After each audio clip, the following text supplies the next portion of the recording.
ようございます。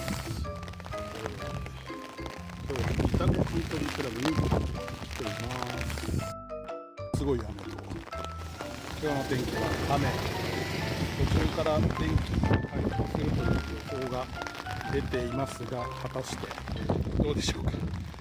現在はグリーンには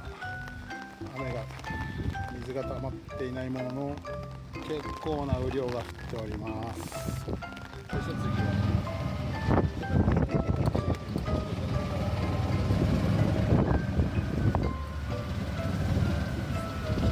練習グリーンに誰もいないです。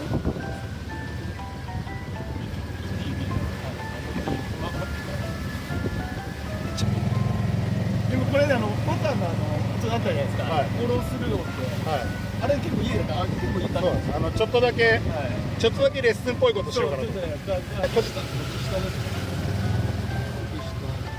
軒下キープ。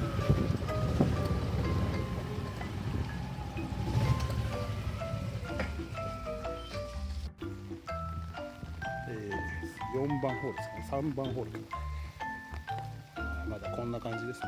登録されてしてます。まだ参観してますけれどもね。ただすごいところはやっぱりフェアウェイがですね、もうすごく綺麗に刈ってあると、これがすごいですね。やっぱりね、バンカーは今日の雨で、昨日からの雨でちょっと